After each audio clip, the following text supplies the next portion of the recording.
Assalamualaikum warahmatullahi wabarakatuh. Perkenalkan, kami dari kelompok 11 ingin mempresentasikan materi kami yang berjudul Latihan Penyuntingan Naskah, yaitu contoh penyuntingan diksi dan paragraf dengan menggunakan tanda koreksi. Kami yang beranggotakan saya sendiri, Aisyah Manda Putri, dan teman saya Ella Hayati.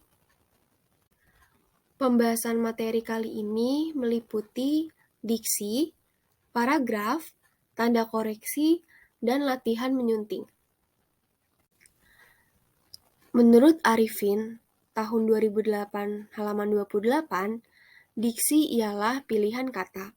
Pilihan kata merupakan satu unsur bahasa yang sangat penting, baik dalam dunia karang-mengarang maupun dalam percakapan sehari-hari. Kata yang tepat sesuai dengan diksi akan membantu seseorang untuk mengungkapkan maksud dan tujuan dengan benar, baik lisan maupun tulisan. Selain itu, pemilihan kata juga harus disesuaikan dengan situasi dan tempat penggunaan kata-kata tersebut. Nah, oleh karena itu, diksi sangat penting, baik kegiatan komunikasi, baik tulisan maupun tulisan. Paragraf. Paragraf merupakan bagian kecil dari suatu karangan. Sebuah karangan dapat terbentuk dengan adanya paragraf di dalamnya. Kualitas suatu karangan ditentukan oleh keterampilan dalam menulis paragraf.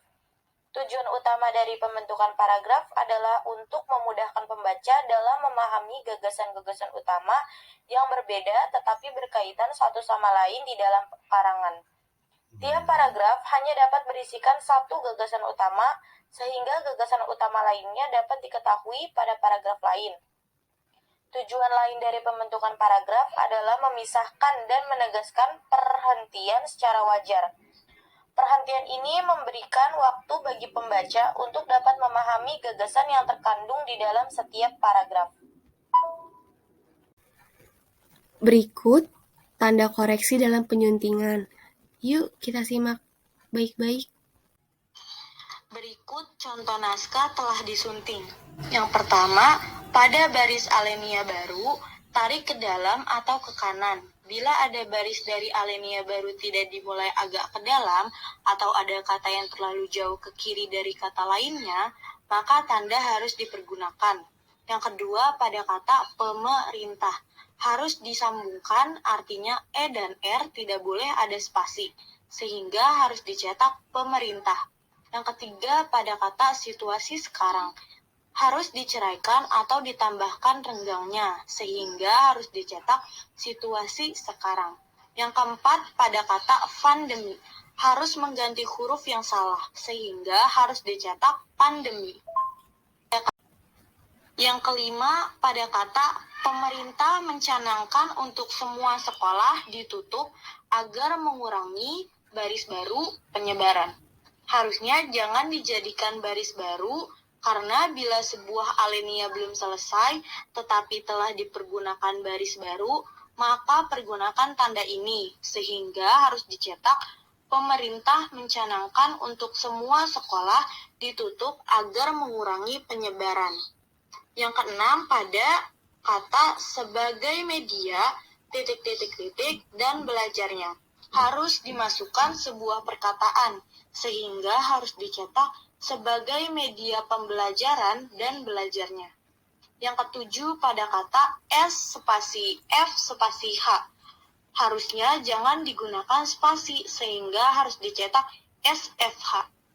Yang kedelapan, ada pada kata daan. Harus menghilangkan huruf atau kata yang tidak perlu, sehingga harus dicetak dan. Berikut hasil analisis kami, yaitu pendidikan pasca pandemi. Saat pemerintah memberi kebijakan terhadap situasi sekarang, yaitu pandemi COVID-19 yang sangat cepat penyebarannya melalui virus corona. Pemerintah mencanangkan untuk semua sekolah ditutup agar mengurangi penyebaran.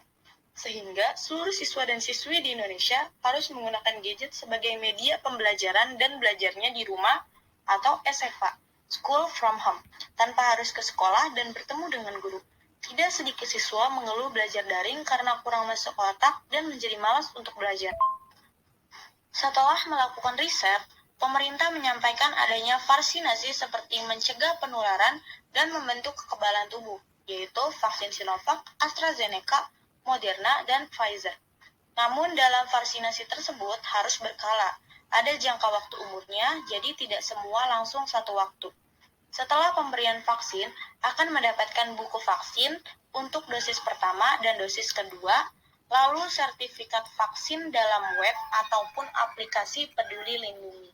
Dengan begitu, jika semua siswa sudah divaksin dapat bersekolah kembali dan sudah mulai dibuka. Sekian dari kelompok kami, kurang lebihnya mohon maaf. Terima kasih atas perhatiannya. Wassalamualaikum warahmatullahi wabarakatuh.